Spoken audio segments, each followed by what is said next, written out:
All right, welcome to another deep dive with us. It's great to be here. So today we're going to be looking at this article. Okay. Son las 23:59. Interesting title. It is, and it was written by Hmm. the creative director of a Jack. Finnish marketing agency. Right. And it's all about Aye. AI and kind of Right. where we're going with AI, how it relates to humans. Yeah, it seems like everyone's talking about AI these days. Yeah, they are. It's everywhere right. you look. It really is. So this article is really interesting because Like, it starts out with a dialogue between an art student oh, wow. and an early chatbot program. Interesting. I love how they frame that. Yeah, it's from 1964. Oh, wow. So early on. This is Eliza, Eliza. Okay. and it was able to actually fool people into Mm. thinking Mm-hmm. that it was a real person. You're kidding? I'm not, even back then. Wow. Uh, That's fascinating. So this Eliza, how did it work? well, it was designed to Mm. pick up on keywords in the conversation Okay. and then respond. In a way that simulated human interaction. Wow. And what's really crazy is people actually thought they were Oh, gosh. talking to a therapist. Really? A A therapist? therapist. And they felt this Aw. genuine connection to it. Mm-hmm. And when they were told it was just a program, Right. they refused to believe it. You know, it's funny. Even today, you see people Yeah. forming these really strong bonds Yeah.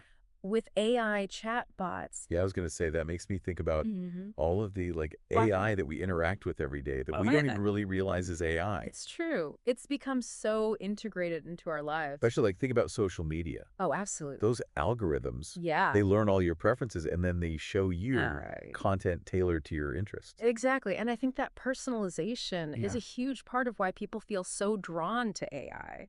It's true. And I just think back to, Right. Eliza back in 1964. Yeah. To have that same feeling of connection that we're getting today. It really makes you wonder, how far have we really come? It really does. And it's Mhm. not even just with the conversational AI. Right.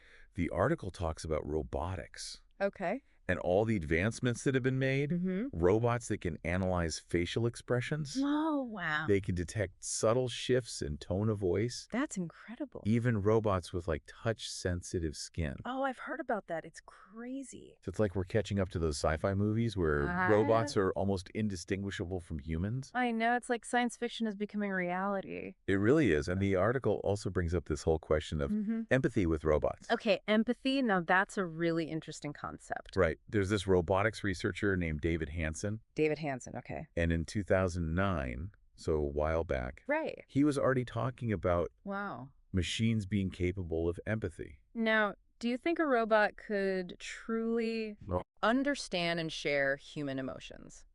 that's a good question. And I think it's important to Mhm. distinguish between simulated empathy. Right. Like a robot might be able to Yeah.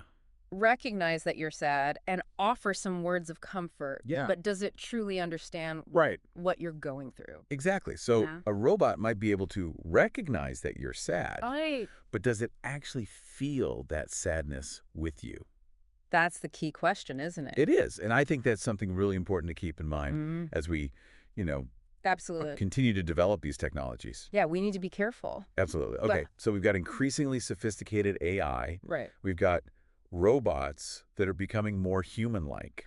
And this whole question of empathy. Right. And what it actually means. It's a lot to unpack. It really is. So where does this all lead? Well, the article brings up this idea Okay. of Kurzweil's law of accelerating returns. Okay. Never heard of that. Yeah, it's this idea that technological advancement Okay. is exponential, not linear. Okay. And our brains are kind of wired to think linearly. So we don't really grasp Exactly. We fail to grasp just how quickly. how quickly things are changing. Yeah, we're almost blind to the speed of it all. And they have a great analogy in the article. Oh, I love a good analogy. What is it? Imagine squeezing all of human technological progress Okay. into a single day. Okay. I'm following. So we spend most of the day, until almost 11 at night, Right? just kind of marveling at, Yeah. all the cool new gadgets, Yeah, all the new toys. the ways machines are starting to mirror human abilities. Right. It's all very impressive.